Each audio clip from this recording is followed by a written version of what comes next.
Welcome to Ed's Not Dead. I'm Robbie Dodd. I'm joined by my wonderful co-host, Mr. C.H. Siddons. Hey. Hey, Mr. Sids. Welcome back. It's good to see you. Good to see you as well. And, of course, Mr. Peter Crable. Hey, how's it going? All right, fellas. It has been a minute since we have recorded a podcast, but we still exist. Ed's Not Dead. Have no fear is still... Should we tell our listeners where you've been, Dr. Dodd? Sure. Go ahead. Okay. So I think we need to share the fact that Dr. Dodd's been away for a while fishing in various parts of the northeast western chasing consortium. The salmon. Yeah, chasing the steelhead salmon in the rivers of Nagasaki. And New Zealand. And New Zealand, that's right. Thank you for sharing that with our listeners. As always, you can find us at Ed's Not Dead PC on Twitter. And of course, check us out. Check out the website, edsnotdead.com. We are very happy to be back. We have a great show for you tonight. Ed's Not Dead is brought to you by Ed's Not Dead Media, full service educational media company specializing in leadership, instruction, and 21st century. What's that last part say? I can't even read the ads. School reform. School reform. Thank you. Who took out the curating? I took out curating. You didn't like it, huh? Back at the beginning of the season. Curating. It had to go. Fellas, we are excited to have Miriam Plotinsky on the show tonight, who wrote Hover Less, Teach More. Correct, Mr. Sids? That's right. She's an instructional specialist and has some amazing ideas about how to improve instruction, especially in the secondary classroom. All right, fellas, we got to get caught up. So we have a big celebration, Mr. Sids. Yeah. Are you ready? Let's hear it. Aside from my world traveling fishing, Mr. Crable has a new job. That's right. A new job. He will be starting a new job July 1st, I believe. He is now... Mr. Krabs, you want to tell our listeners? Yeah. No, I will, starting July 1st, be a principal of a middle school. Woo! Yeah. So exciting. Yeah. Mr. Crable, congratulations. Thank you. We're very... That is the most tepid response ever. You're welcome. I know. Everybody, thank you. So excited. No. He has issues with emoting. Excuse me. What? I think now would be a good time to bring up the email that I wrote you. That's true. Casey doesn't even know about that email. Oh, I stand corrected. There was and you said you would never again call me an emotionless barren wasteland or whatever. Wow. I did. I stand corrected. Questions. You're right. Crable had a moment of deep emotion. After I got the job and was named, it was all official and everything, I thought it would be, the right thing to do to write a couple emails thanking some people who had been important or influential to me along the way. So I wrote a very nice thank you note to Dr. Dodd that I found on the internet, and I copied and pasted in there. How to write about feelings. It's from Psychology Today. I have to say, Mr. Siddons, I was very touched. I was incredulous while I was reading it. If you give me a couple minutes, I can check my spam folder. See where yours is. Yeah, I just haven't checked that in a while. Oh no, it was there. It was there. And okay, that's same day, maybe a day later. Yeah, I just have to look at the dates on it. Just look for my last name. I'll look for it closer. Yeah. That'd be good.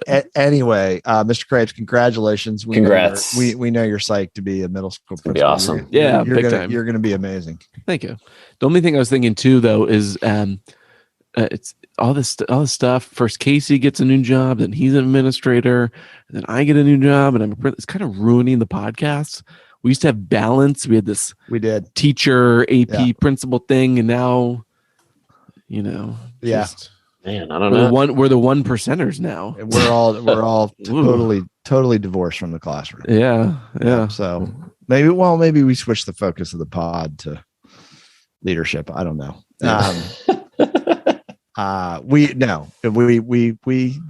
Casey's going to be our lifeline to instruction. He will always stay. Stay a teacher at heart. Yeah, I hope so. You're a teacher at heart, Mr. Sims. Yeah, you're a teacher's teacher. Thank you. All right. So that's what's been going on in Mr. Crabe's world. Mr. Siddons, how you been? I'm doing great. Great. My lawn projects are up to date. I'm good. I saw the corner of the house you did around the AC, the unit. That's right. We got to landscape that. Well, I tried to bring up the oak hydrangea idea that you came up with, but the oak leaf hydrangeas, I haven't been able to sell them up to Sarah yet. Oh, well, your bride is missing out. Listen, the oak leaf hydrangea is a winner. It looks like a winner to me. She's not buying it, huh? I think you need to give her a call. TBH. Okay, I'll talk to her. But I'm a little resentful because of that. I always like her amazing landscaping pictures she takes and posts on Instagram. Yeah, it's of other people's properties, though. I know. I did realize after a few of them that it was not your yard. Yep. But she's pretty consistent. She really likes. She takes some really great. Photos. She does. Yeah. And Bobby D does a pretty good eye for the landscaping, the foliage. Yeah, he gave me some ideas to work on. To be trusted, I would say. Mm-hmm. Yeah, you need to come over and we were supposed to get together tonight after the pod, but you'll have to come over and check out the yard here soon. I did have some time when I had COVID. I got an early. My COVID was not great. But kind of part of my recuperation was in the early spring, I would just for a few minutes every day, I would go out in the back and I would just not push it too hard. What they say about COVID is true. I would get incredibly fatigued. Winded. Yeah. But I got a good start on my yard this year. So it's looking pretty good right now. So Mr. Siddons, what else? How's Frida? Everything else is good? Doing well. Still working on the potty train thing. I don't like it. I'd rather just pay someone to do it for me. So if you know anybody, the potty training thing kind of goes along with being a parent. I know. Not sure you can outsource that. I know. Yeah, I was going to say outsourcing. Just a lot. Yeah, it is a lot. But once you get through it and you're done with diapers, it is. Oh yeah. She's wearing underwear and she's doing number one just fine. Okay. All righty then. How many pairs of shorts and pants have you had to throw away? No, she can hold it for a while. She's pretty good. Okay. Yeah. I'm sure Frida, in the days of the future, when she wants to hear her old man's voice and finds the podcast and hears about you talking about her not being able to hold it, she's gonna. Well, I mean, if she were 7, then it would be problematic. But things are good. We're doing well. You're doing well. Yeah. Okay. Yeah. I'm excited for summer because it's a time of, as you say, the perennial renewal. Yep. And I'm excited to think about ways in which we can do things better and change things up for next year from a school perspective. It wouldn't be that though if you had your druthers. And it's true. It's very true. It's very good point. And I won't have my druthers. I'm going to enjoy the 9 months and the summer for as long as I can. Yeah, I don't blame you. It is the time of renewal. Yeah. All right, fellas. We don't typically do show feedback anymore, but we did have a show feedback from Christmas. That I do think it's Christmas because Sally McCarthy, who was nice enough to leave us feedback about the pod, I think she was wrapping presents while she wrote this. But oh God, better late than never. Robbie, I was up early wrapping a few gifts and listening to your podcast. Or ready, Mr. Siddons? Let's hear it. The Brocast, as Sally likes to call it. It's a little painful. I think she means it kind of in a complimentary way. It hurts. The never-ending question about math tracking and teaching, always interesting to unpack since every human seems to have their own story and willing to share their math trauma. I have a few female ed friends, and we usually dig into how gender informs math education. We always agree that schools should teach single gender math classes or at least pilot them. Of course, no administrator would ever touch that hot rock idea. I don't think she's wrong about that. Anyway, that was her feedback on the show. Thanks, Sally. She's a friend of the pod. I didn't actually know she was a friend of the pod until she sent the feedback. So we appreciate you listening. What is the did we talk about single gender math classes? I don't think we did. No, we talked What about is the what's math tracking. I remember talking about that, but what's the purpose behind single gender math classes? Well, I think there's I'm getting a little bit over my skis here, but I do think there are probably historically been some gender inequities in STEM, specifically math, in the way expectations for boys versus girls in those areas have played out. That's my guess. I mean, I think historically girls have not been given the same opportunities and access. It's probably better now, I would imagine. And I wonder if it has anything to do with like folks that feel a certain way to respond or to participate in math classes based on their gender, or to be okay to be wrong. I'd like to learn more about that. Okay to be wrong, or also, can the idea of single gender classes is there some increased psychological safety for kids, as you said, to be wrong or to take risks or be themselves? So I don't know. Yeah, it's an interesting idea. Any thoughts about that, Mr. Krabs? Only in the sense that I've at times wondered about single gendered classrooms in middle school specifically. Right. In like what the effects would be. And I'm not like super pro for it or anything. I just wonder, being such a like a socially driven time and, oftentimes hormonal and changes. So like, over the top, pure conscious. Right. And just, and I mean, even as I'm saying it, like I see flaws in the argument and say, well, it's, not all girls are the same and not all boys are the same. And would that create its own issues in and of itself of like, if you're a boy in this male classroom and it's supposed to be, whatever box that it's supposed to be and everybody's supposed to fit in it and you don't fit in it, the problems that would bring up. But I don't know. And the idea now of a dichotomy in gender is problematic as well. Right. True. Yeah. So I think that would have to be obviously considered. Yeah. All right, Sally, thanks for the feedback. All right, fellas. Before we welcome Miriam onto the show, last week there was another school shooting in Uvalde, Texas, where 19 elementary-aged children were killed at Robb Elementary School. That's ROBB, and 2 teachers were killed. I think in a single classroom, if I'm not incorrect. Yeah.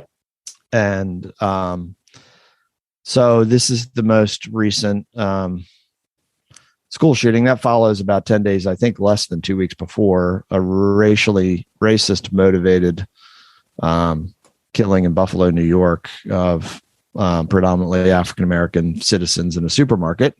Right. But we have another school shooting. I guess Parkland was 4 years ago. About. Yep. And I was thinking about this, I don't know if we worked together at the middle school at the time. We did with Newtown. Yeah, with Newtown. But you might remember that after Newtown, I put that table in front of the front door for the rest of the year. Remember that? Yeah, with the security guard. Yep, and support staff and others that man that table all day, every day. And I over time, people became somewhat resentful of it. But I, much like Barack Obama at the time, that school shooting and the murder of those children changed me as a principal. And this one has just been, it's been harder for me to read about this one than ones in the past. I don't know if it's just I can't take it, and it's just too much to bear. Yeah, So anyway, I didn't think we could have the show without talking about it. I don't know what your thoughts necessarily are on it, but it obviously can take us in a lot of different directions. But just the idea that 19 children and 2 teachers in a field that, who would have ever thought education would be a profession where people get killed. Yeah. That just doesn't seem right. Yeah. Yeah. It's a lot I'm kind of with you in the sense that I think in previous, specifically when it was like Newtown, like I couldn't wrap my brain around it. So I sought out more information because I just couldn't understand. I just couldn't understand how that could happen. Yeah.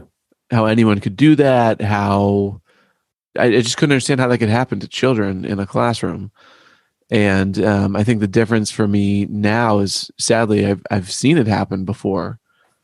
So I understand that it can happen. And, it's not to numb yourself or wall yourself off from the feelings, but,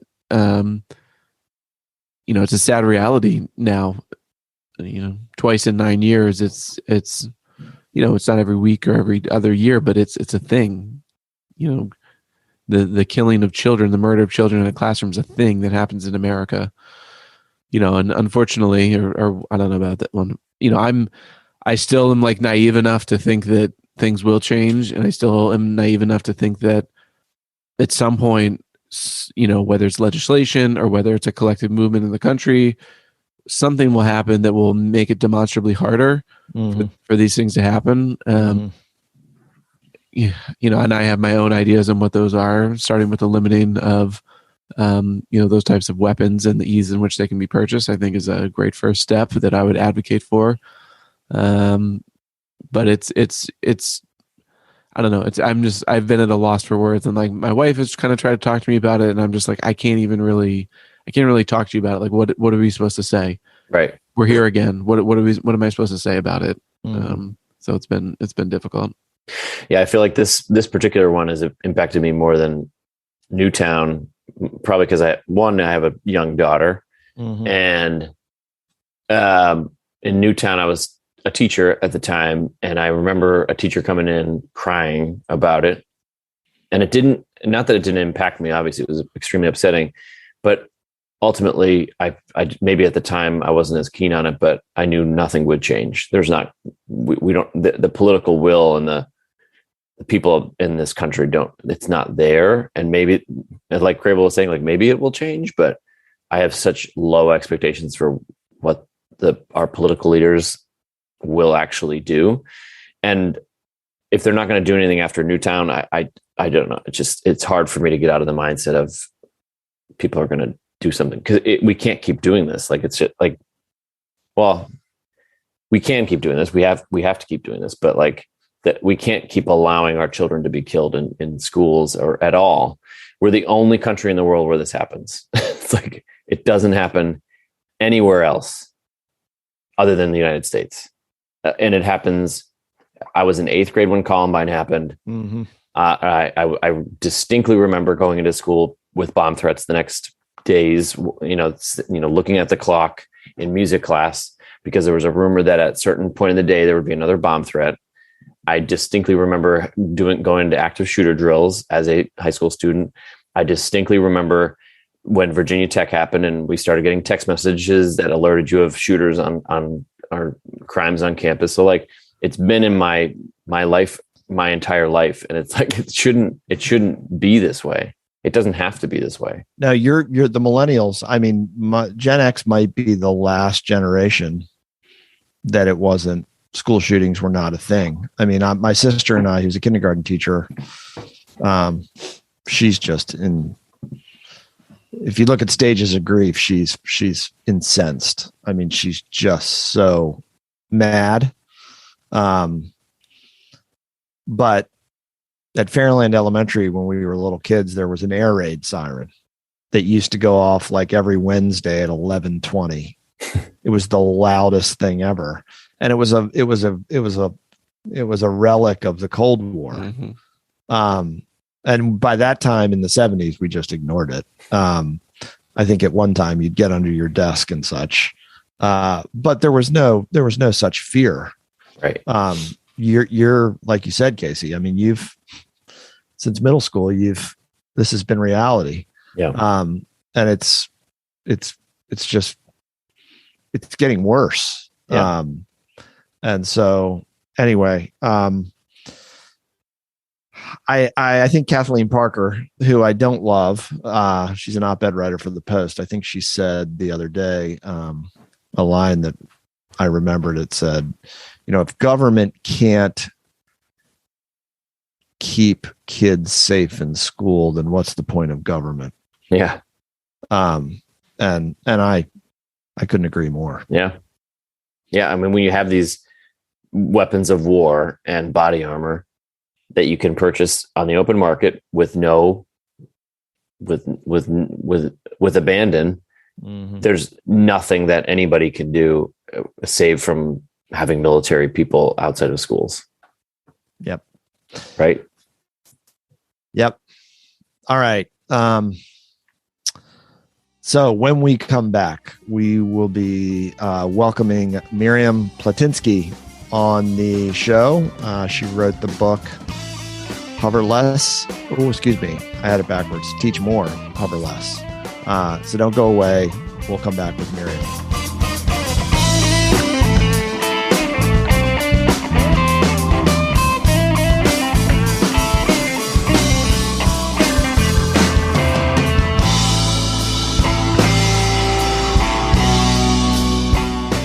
Fellas, we are incredibly excited to have Miriam Plotinsky on the show. Miriam is an author and instructional specialist in Maryland who addresses challenges in both teaching and leading across schools with a wide range of differentiated needs. Miriam's a strong advocate for student-centered learning. She provides coaching and professional development for teachers and administrators. Miriam is widely published in Education Week, Edutopia, I just learned how to say that, and more. Visit her at www.miriamplotinsky.com and find her on Twitter at MirPloMCPS. Miriam, welcome to Ed's Not Dead. Hi, thank you for having me. So great to have you on the show. All right, let's jump in. So you have a new amazing book, Hover Less, Teach More. What pushed you to write and tell teachers to hover less and teach more? What's wrong with hovering? I know we're browbeating. We were talking about browbeating earlier. It's not. I mean, hovering has its place. I mean, and I can't say that I've never hovered either. So the first chapter of the book, I think, is the introduction, is dedicated to my explaining how I used to be what I call very helicoptery, and then over time became less so. And it wasn't something I think that I initially did consciously either. It was just that to be honest, I was tired. Like when all this started, and all of you who have taught know this, you come home at the end of the day and your bones, like there's a level of tired. I think I've heard this, like there's no tired like teacher tired.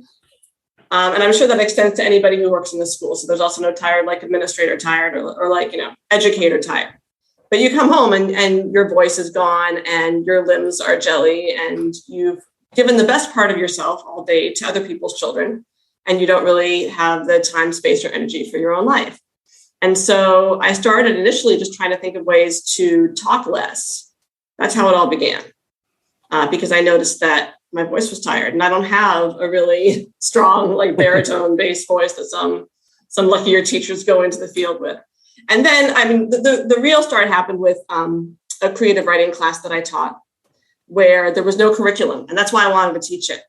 There was a teacher at my school and she decided to move on to do something else. And I went to my department chair at the time and I was like, hey, can I teach creative writing? And she said to me, well, do you have any background in that? And I didn't. None whatsoever, except that I was an English teacher. And what happened was it was the first class I'd ever taught where students could just do what they wanted to do. And the more I let them take over and the more they decided what they wanted to write. I always had the same option. Here's a project you could do, or you could just write something for me, as long as you hit the deadlines. And so that was the first place that I got to experiment with that. And then I could take the same kinds of methods and extend them into classes with an actual set curriculum like AP classes or English classes or what have you. And I wrote an article about that, I think in 2019 for EdSurge. And then I started writing about it for Edutopia. And eventually a publisher wrote to me and was like, hey, have you ever thought about writing a book? At which point I was like, you know what, I'm going to figure out in a very organized way how to communicate this and give strategies and tools. And so it really became like a guide as opposed to, I didn't want to talk about it. I wanted to show it. Can I, Mr. Siddons, can I jump in real quick? Yeah. So hovering for our listeners, is it actual physical hovering, or is it the idea of kind of hovering cognitively where you're controlling what kids are doing and learning, or is it both? So it's all of the above. You know, like, and I saw this more as an observer of classrooms, but you walk into a classroom and there's someone who's literally jumping from desk to desk or table group to table group. And whenever wherever they are, things are happening, but then the proximity goes away. So it's like whack-a-mole, right? You know, you help one group of kids, the other group of kids kind of falls off, and then you're moving around. So it could be the physical hovering over a child or a group of children. But it's also the controlling of the cognitive space. Like, I'm going to plan out every last second of this class, bell to bell. And we think of that as being a good thing, and in some ways it is, but you're not leaving any space for anything to happen except what you have planned, to the point where if you're having a conversation, so like student to student discourse or a discussion in the class, and it veers a little bit off, you're going to see a teacher go straight back to where it was supposed to be and miss out on an opportunity to have a deeper conversation about something, even if it's tangential, because you're just controlling it to that point. You're afraid to lose pieces of your instruction. So you start your book's action plan with a quote that says, "We've been conditioned to believe that meaningful learning happens only in our presence." And you were just talking about allowing and giving kids the space to grow, sort of like outside of your not of control, but it's kind of like so you're not all controlling all the time. And I guess like how do you balance that with the sort of opposite extreme of being really hands off, so that somebody coming in would be like, wow, this teacher isn't doing anything. You know what I mean? Like when do you know as an educator where that sweet spot is, and like when you're hitting it for all kids? Like, how do you gauge success? So the first part of it is that you can't be doing the hands off all the time. It doesn't make sense. It's not balanced. Just like any other part of our lives, we want to be balanced. So one thing that I suggest, so there's 4 stages in this book that I recommend, and you don't necessarily have to do them in order. They can be recursive, or you can sort of hop around, but, think about your mindset. What do you believe about how kids learn and why they learn and when they learn? Think about how you build relationships with them. So I'm not talking about rapport. Rapport is really important, but in this sense, it's, do they feel safe taking academic risks in your classroom? So not just can you talk to them as a person, but do you validate the ideas they share in your class no matter what? The third step is planning for engagement. So you're including students in the lesson planning process in various ways. Again, they don't have control over the whole thing. They're not the teachers, but you are definitely figuring out what they know ahead of time, how they learn, asking questions, and then showing them how you've incorporated their ideas. And the fourth kind of gets to your question, Peter, which is the choice-based instruction. A couple days a week, you can be selecting what kids do yourself, and you can have a very hands-on approach, but then a couple days a week, maybe they have more control. So as an example, when I wake up in the morning, I have a list of maybe 5 things that have to happen that day. I'm saying 5, it's an arbitrary number. I can choose as an adult very often what I do first. So for example, I'm a writer. I write at my best first thing in the morning. That's when I write. If I have to wait till later, it's not going to go as well. And so I know myself and how I work. We don't give kids that same opportunity almost ever. They don't have the chance to choose how they work and when they work. So if just like for 1 or 2 days a week, you could say, here are the 3 things that have to happen this week. Today in class, you can work on any of them. And set up a space where they can move through that space. Also gives you the freedom to talk to them. That's what I mean a little bit by not ceding absolute control, but by giving them more control and giving them more of a voice. And how do you measure that? That's a really good question. You measure that in your results. So first of all, I know that we're very into metrics around grades, and you could look at performance success, but you could also look at metrics of how many people are raising their hands and whether different people are raising their hands. Whenever you're in a classroom, you can tally. There are different ways of keeping track how kids participate. How much are kids turning in assignments? Are there changes in what you're seeing the more you try some of these methods? So there are various very specific tools within the book. You can adapt them for your own needs. You can do them as a group. You can do them as an individual. It's really up to you because teaching styles differ.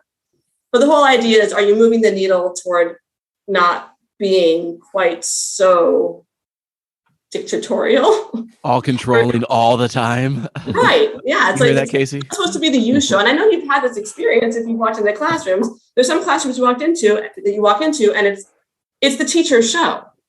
And some teachers really like it that way too, where some of them are looking to change that, but just don't know how. So you see a range. Mr. Crable just took a very cheap shot. He did. I'm just choosing to ignore it. It's actually not accurate. I want to clarify that. Did I miss a cheap shot? It was a cheap shot. It was a dig. Yeah, we always kid Casey that he's never seen a routine he didn't love, but Casey was really great as a teacher at creating structure and then giving kids autonomy within that structure to learn. All right. Sorry. Go ahead. Thank you, Dr. Dodd. Yep. So the one thing I think about a lot is, and I think it's, in my experience, has been the hardest thing to change is the belief systems of others, obviously, because it's deep seated, right? And one of the things that when you talk about building the capacity of others to kind of take their hands off the wheel a little bit, how have you found that to be effective in the work that you've done and the research that you did for your book? So I agree with you that the hardest thing to change is beliefs. And I don't know ultimately if what will change people's minds is someone telling them over and over again that this works. I think in order to go through this, you have to be open to the idea that what you're doing might need an overhaul. So, I get very nervous when I hear any teacher tell me that they've got it figured out.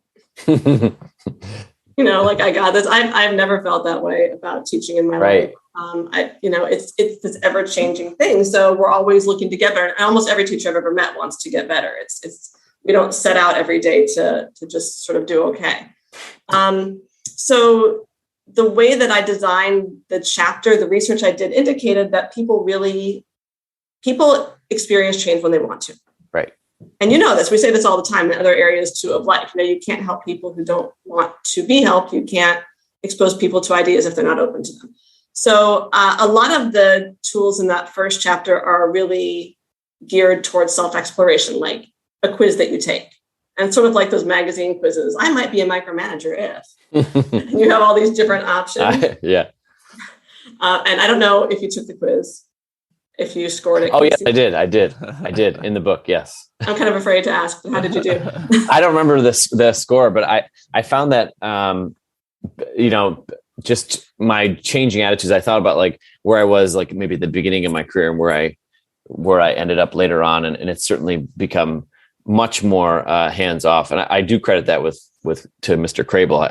I've taken a lot from his playbook over the years, I will say. Well, thank you. I kind of want to hear about the playbook now.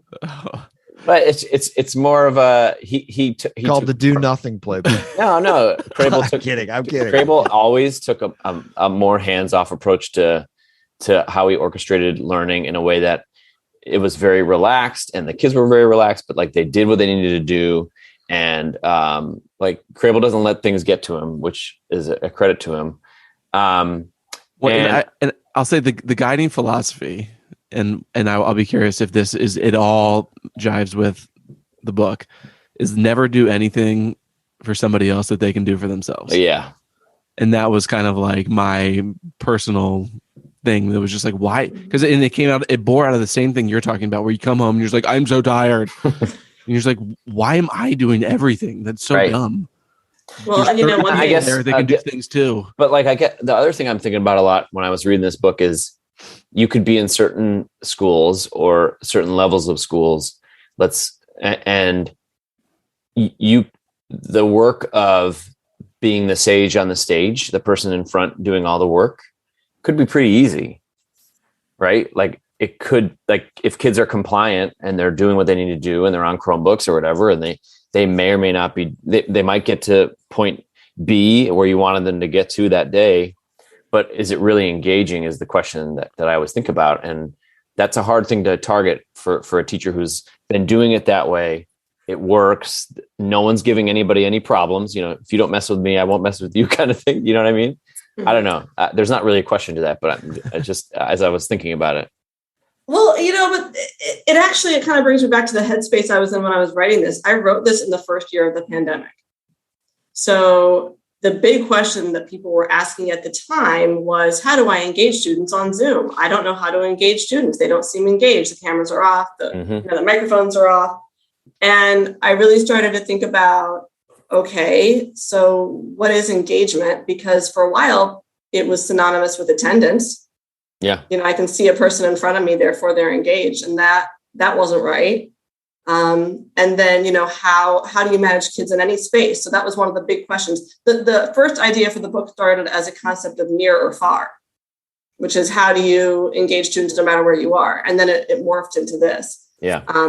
But I think the other thing is now that we're ending our third year of pandemic tinge instruction, or more than a tinge, but whatever. One thing that I've seen a lot more in schools is a return to teacher-directed instruction.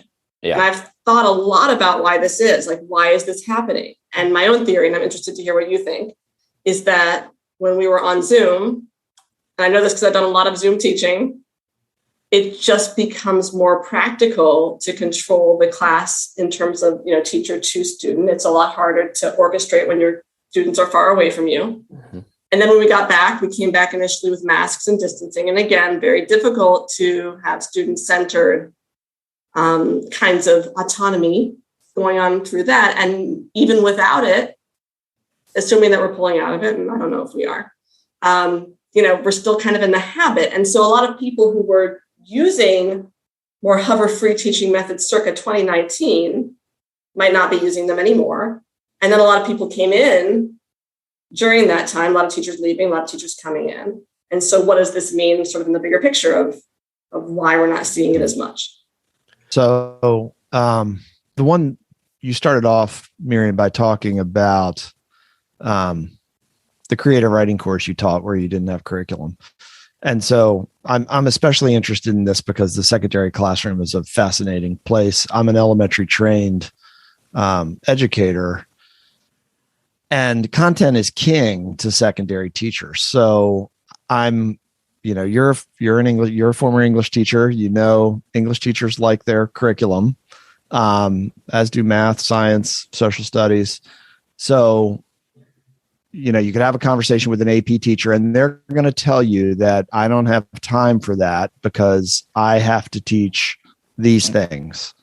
And there's not really any space for autonomy. So just what's your entry point as a specialist in coaching a teacher through a conversation where there is a space for autonomy that will jive with in all fairness to secondary teachers, the demands of covering curriculum.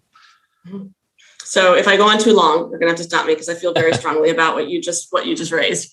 So the short answer, the 3-word answer is depth, not pace.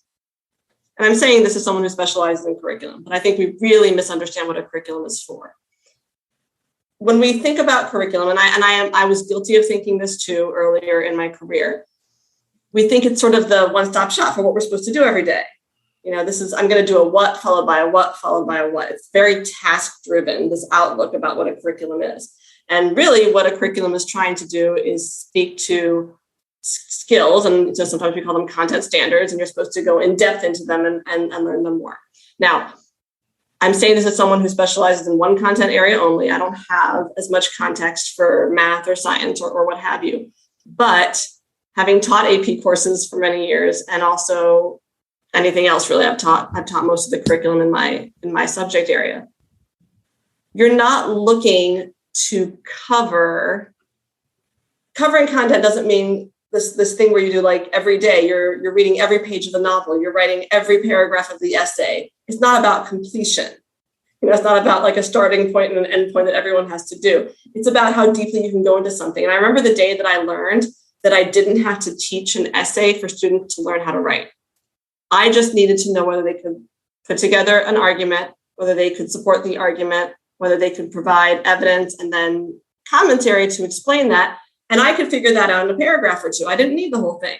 Likewise, for literacy, students don't have to read the whole book. They might just access pieces of it to have in-depth conversations about concepts or ideas. If I want to know whether or not they can get the main idea of something, I'm focusing on a specific skill. So it's really about your knowledge. If content is king, the content is not the book. It's not whether I've read the whole book. The content is, am I able to understand these skills at the grade level that they are indicated, so that students are working at a grade level, not prior to, because I don't know how things articulate. I remember the first time I walked into a fourth grade classroom, because in my previous position, I worked in pre-K to 12, and I saw them working on a persuasive essay, and I thought, what's the difference between a fourth grade classroom working on a persuasive essay and a ninth grade classroom working on a persuasive essay? And that's when it really hit me that it's not about what we think it's about. It's really how skillful are we at determining the different stages of what kids need to know wherever they are.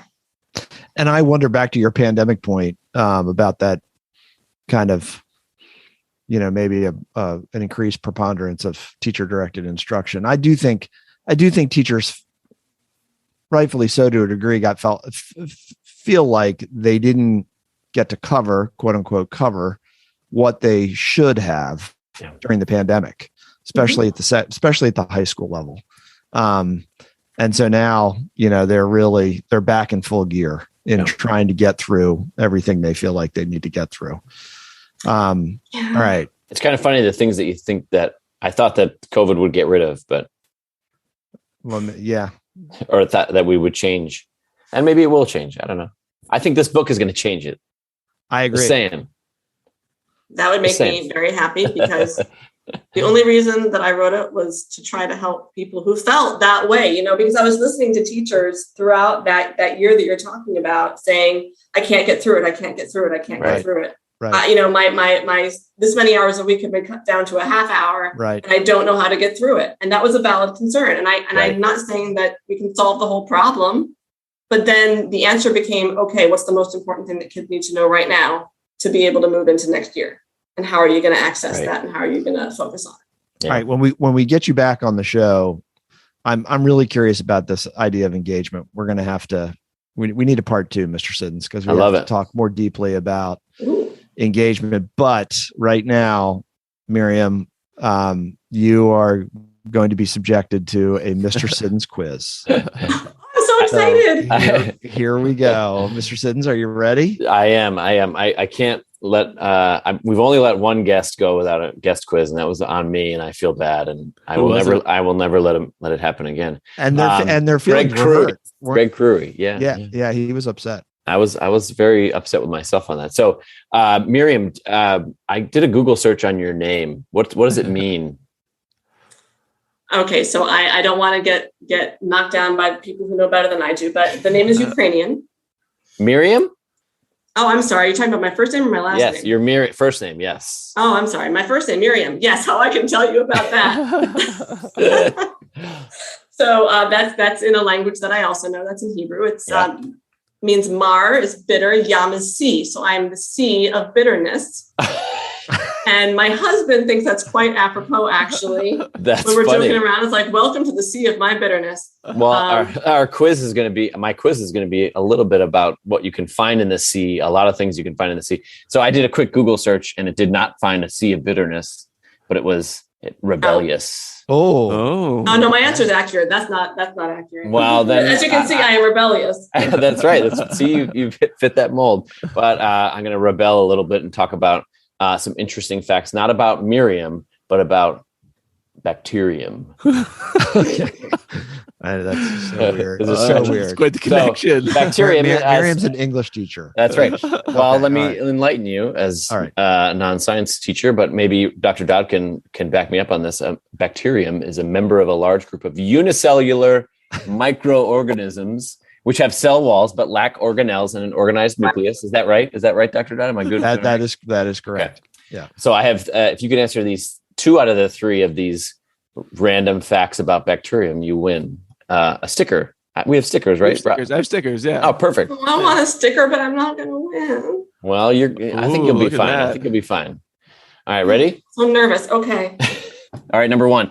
Bacteria has been on the planet for more than how many billion years, making them the oldest known life form on Earth? Is it Well, that's a A, good one. 2.5 billion, B, 3.5 billion, or C, 4.5 billion years old? Oh, that's the good one. Okay. So if I were my children, I would ask to quote, search it up. I'm assuming I can't search it up. No. No, you don't have enough time. Not enough time. Not enough time. Okay, fine. I'm going with the most extreme thing, the highest one. Oh, incorrect. It's actually 3.5. Choice B. Dang it. But you were close. You're off by 1 billion. By 1 billion. Only a billion years. Only a billion. All right, you still have 2 more chances here. Here we go. 2, a bacterium can typically move about how many times its body length in a second? And to put it in perspective, a large fish like the ones that Dr. Dodd catches in these strange places in West Virginia and Pennsylvania can move only about 10 times its body length in the same time. So is it A, 25, B, 50, or C, 100? I'm going to stick with my bad strategy and go with the most extreme answer. That is correct. It's C, 100 nice. times its body length in a second. I'm so excited, and I didn't earn it at all. You can do it. You can do it. That's a All lot. right. The third one. Bacterium weren't discovered until 1674 when this Dutch scientist named, I'll share the names with you, spotted them as he was looking at scrapings from the human mouth under a newly invented microscope. All right, here I'm gonna chop up some Dutch names. A. You have to do them in the accent. Okay, is it A, Anthony van Leeuwenhoek? Is it B, Ren T. Hoek? Or is it C, Vincent van Schoenhoek? The first guy. Yeah, I agree. That is correct. Yeah, I've actually heard that one. Miriam. Anthony van Leeuwenhoek. The way you had to say it, the fact that you were struggling with that last part, that's all I had to go on. And you win. You got 2 out of 3. Nice work. You get a nice brand new Ed's Not Dead sticker. I'll get it to you. I have been known to send people like 10 of them. Oh, well, there you I'll go. just send you a lot. Oh, love that's it. awesome. And I'd like to say that my academic success in this case was not based on skill or knowledge. And there's a lesson in that. That's true. That's true. Thank you for putting up with it. I appreciate it. The book is Hover Less, Teach More by Miriam Plotinsky. Miriam, we've loved having you on the show. You can get the book, I assume, right, Miriam, at www.miriamplotinsky.com. There's a link to buying it on Amazon on my website. Yes, you can get it anywhere books are sold. All right. Yes. And follow Miriam. I'll put the link in the show notes as well. All right. Nice. At Miriam Plo MCPS on Twitter. Miriam, it's been great to have you on the show. We'll get you back on behalf of the guys. This was fun. Thank you for having me. Thank you for quizzing me. I'm excited for my stickers. You did fantastic. Take care. All right. Thanks we'll a lot. talk to you soon. Thank you.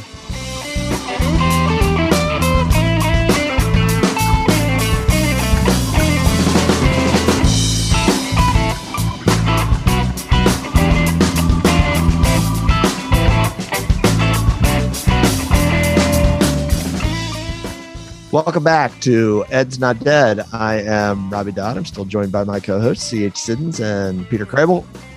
As always, we are brought to you by Ed's Not Dead Media, a full-service educational media company specializing in leadership, instruction, and 21st century school reform. Thanks again to Miriam Plotinsky. She was awesome. Another assist to you, Mr. Siddons, for booking her. Mr. Krabs almost got credit there, but never booked a single guest. She was great, Casey. Yeah, she's great. She's super, super talented and a really great teacher. Yeah, I you know what? Whenever we have folks like Miriam on the show, I don't know about you all, but I always imagine people like her teaching kids, and I'm always like, okay, I can just see how amazing she'd be. Yeah. Yep. Yeah. Yeah, it's funny when you talk to people, you're like, oh, I see who you are as a teacher. Yes. I wonder if that's like a unique, it's got to be like a uniquely education thing. Yeah. Oh, yeah. Oh, I totally see how your demeanor and this and that and how you deal with blah, blah, blah. I think when Sarah and I were first dating, we had outdoor education, and she came up to visit one time, and she saw me like corral 100 sixth graders in a matter of minutes. And she's like, she had flashbacks of her own mom who taught middle school for many years. And then was also like, how did you do that? I was like, I don't know. I just counted down. I don't really know what I did. You could pull that off. There was also a night at Outdoor Ed where I had to send you into timeout. That happens about every year. I will say that. I think you had to go out and take a walk in the dark. Yeah, that was a tough year. Oh, Mr. Siddons, can you go find that stick over there in the woods for me? And I love come right back. I love Robbie's MO too. He comes in like just strutting in from Starbucks, and we've been up there for like 18-hour days for like. I'm like, hey kids, what are you all mad about? Everything's fine. We're good. I know. That is true. I did. Well, you know what? I mean, that comes with authority. It does. I feel it. It's funny. After you guys had taken you're a shower force. days. Yeah, I know. It's like you smell and like you're sweaty. You haven't shaved. All right. What do we have? Do we have a quiz, Mr. Siddons? We do have a quiz, current events quiz, and then we're going to end. Is this the last episode of season 5? No, it's not. We have several episodes left, I believe. Okay. All right. Okay. Several episodes to back up on. Okay. So we have a quiz, and then we have we'll have some closure in the form of apologies, takebacks, and compliments, or compliments, if you can give any of those. All right. Do we have to do the quiz? Can't we just do apologies, takebacks, and compliments? Well, Crable, what do you want to do? I'm kidding. Okay. All right, Mr. Crable, you're actually up for the first 3 questions. You ready? Oh, I'm ready. Yes. This is the parallel quiz. Parallel quiz. 3 questions for Crabes, 3 questions for Dodd. All right. Number 1, President Biden made his first trip to Asia as president, stopping first in blank, where he reaffirmed America's strong commitment to the country. Is it A, Japan, B, South Korea, or C, Taiwan? So easy. Oh, dude. Usually I'm up on current events. I am not on this one. I'm going to go with Japan. Correct. Oh, A is correct. So good. All right. No, it was Taiwan. No, it wasn't. It was stopping first. That's arguable. That's arguable. It is not arguable. He stopped in. He's not going to stop in Taiwan first. That would be a diplomatic that would be nightmare. A big no. But he China. He stated explicitly that the United States was prepared to intervene if China. Yeah, but his first said it was in Japan. Okay, he talked about Taiwan. Dr. Different. Okay, places. go ahead. Question number 2. Number 2, the CEO of blank, whose recall of some baby formula brands helped cause a nationwide shortage, apologized for their role in the crisis. Is it A, Abbott, B, Mead Johnson, or C, Nestle USA? I know this one because my dear wife bought stock in this company after she noticed how they send you everything after you have a baby. They find out all your personal information, start sending you formula, and that would be A, Abbott. Ooh, and how's that stock doing? All right, number 3, Labor Party leader. I don't know. I don't. Number 3, and you're 2 for 2 so far. 3, Labor Party leader Anthony Albanese became the new prime minister of blank after 9 years of conservative rule in that country. Is it A, Australia, B, Canada, or C, Italia? Australia. That's right. Crikey. Good. 3 for 3. Crikey, that is a knife. Crikey. All right. You got one on a little banger there. 3 for 3. All right, Dr. Dizzle. Number 1, the governor of blank declared a state of emergency after a powerful tornado tore through the town of Gaylord, killing 2 and injuring 44. Is it A, Oklahoma, B, Illinois, or C, Michigan? It would be A, Oklahoma. It's incorrect. It was Oh! Michigan. Oh, Sorry about Tornado that. Alley, usually Yeah. a winner. Oh, whiffed. But you didn't know what you were talking about. Didn't know about it there. I like how he was smiling when he was reading the question about a natural disaster. Oh, Okay. See, I This outed guy. him. You know, Number 2. thank God we're not on smiling. television. No, he's lying, listeners. Face made for radio. Number 2, Viktor Orban, the autocratic prime minister of blank, was the keynote speaker at the 2022 American Conservative Political Hungary. Action Conference. That is correct. C, Hungary. Well done, Dr. Dizzle. Number 3. He's a friend of the Donald. He is making buddies with autocrats. That's great. Number 3, 2 cases of blank, a viral disease originating in Africa that has seen recent outbreaks in Europe and Canada, were confirmed in the US for the first time this year. Is it A, West Nile, B, monkeypox, or C, yellow fever? That would be B, monkeypox. That is correct. Monkeypox is correct. And with Okay, can we can we have an extra question to see if I can tie Crable? A bonus round. all right, do you want a political, economic, or judicial question? Oh God, those are 3 hard. What about sports? He picked them from Trivial Pursuit. There's a Why sports don't we one. ever do sports? There is a sports one, but Jeez. am I giving you a sports question so you could tie Crable? Is that the whole point? You are. Well, yeah. Crable's good. Crable's good with Crable can go toe to toe with me on sports. Well, there's just one question. I'll just give well, Robbie let's- one let's- question. Let's see. You want the sports one? All right. Yeah, throw it out. Blank won the 2022 PGA Championship, his second major victory. We got to come up with the name. Do you want choices? No, don't give him choices. No choices. Hold on, Come hold on, on, misters. Wanted a sports question, doesn't even know the answer. Yeah. Can I get some backup here? Jeez, low. He beat in a playoff the dude Will Zalatoris. Okay, you're reading. I'm not. right now. Look at me. I know the answer. Look, he knows the answer. Thomas. Correct, Justin Thomas. Ooh, the ball. Dr. Diz. Well Okay, done. With Justin no Thomas. choices. You know what I almost said? I almost said Dustin Thomas. But, all right, but you could have said Dustin Thomas. All right, so we're good. So I tied Crable. You're 3 for 4, and Crable's 3 for 3. So I don't know. All right, Crable, you want another one to tie it up? Crable, did you know the answer to that question? Yeah, I did. Oh, okay. Well, I just told you the backup. I didn't know you dude covered question. golf. I know, and I scan the sports pages. You follow it? Yeah, it just sticks in my brain. Mhm. All right, let's go to what's the name of the next segment? Apologies, take backs, compliments. It's our Okay. closure. Let's All just right. end it. Yeah, I'll start. I would like to start with a take back. I feel a little bad. It's a take back / apology. Oh, In the middle of the interview, when I called Mr. Siddons a control freak. Yeah, that was an uncharacteristic. Usually Crable it's Robert Dodd with the digs. the digs. that was slightly very uncomfortable. quick too. Yeah, the slightly uncomfortable digs. It makes me feel awkward. I felt the need to actually step in. I know that's Okay. bad. And I would like to compliment being the nice Dr. guy. I would like to Bad. send a compliment to Dr. Dodd for defending me in that situation on air, nonetheless. And I will take back that I, hit Crable with the overused that he doesn't know how to emote. Yeah. He doesn't to get the credit that he deserves. And I'd like to compliment myself for writing that email. It was a very heartfelt email that I wrote to you. Okay, now you're good. Well done, me. Wow. It was really good. It was a nice touch. Very nice touch. Classy. Yours is in your spam folder, Mr. C. I know. I'm going to search later after the pod. Well, you know what? You got on the back of Miriam's book, so That's true. You're not doing too bad. That's true. And I rescued Crable from a failed rock career, so I should get it. A compliment for that. That's true. That's a compliment. Well done to you. Anyway, all right. Is that it? That's it. That's it. Apologies, compliments. Yeah. Until next time.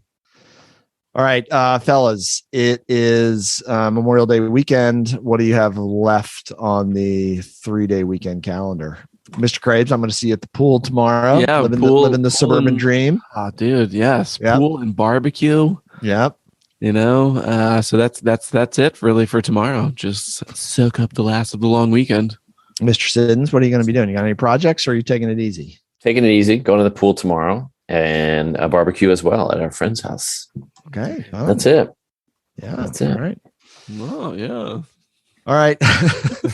All right, listeners. I'd like to take back what's that? Grable's mocking of our show. Take back for him. Sorry. Anyway, go ahead. What did he mock our show? No, I'm just messing. It's fine. All right. You can find us. I think we still tweet at Ed's Not Dead PC on Twitter. And there was a tweet this week about the show. I didn't get it. Oh, man. We totally forgot that. We didn't plug my piece. Two things, really. So Casey wrote a blog about questioning. Totally missed. Was that the tweet that I didn't read? Yeah. It was good. I must say, it's one of my favorites. It's one of my faves. Okay. I'll read it. Yeah. Great article about better ways to question in students as opposed to, are there any questions? No? Great. Oh, that was it. Are there any questions? Yes. Right. Yeah. Okay. And then the other thing, man, geez, all coming to me now. We also got placed on like a best of education list. No, we did not. That's exciting. Yes, we did. And we haven't had a podcast since January. Yes. That shows the power of our That's how good we are. That's right. There were some, like shockingly, there were some very good months in there, even without us putting That's awesome. Out new content. So I did have people asking when we're coming back. So we got several people asking today, about it. Right now. Back. Listen. Mr. Sids, good job on the blog. I will read. Yes, thank you. I may read tonight while I watch Game 7. It's a good one. I kept it abbreviated. I thought of Crable the whole time. I'm sure it is good. I have mad compliment, mad respect for how you find the time to do so many interesting things. Thanks. Yeah. All right. So is the blog? Is it on the website? edsnotdead.com? Sure is. All right. As always, we are brought to you by Ed's Not Dead Media, full service educational media company specializing in leadership instruction and 21st century school reform. Once again, thank you to Miriam Plotinsky. She was a great guest. Check out her book. Let's make sure I get this right. Teach More, Hover Less. You can find it at Amazon.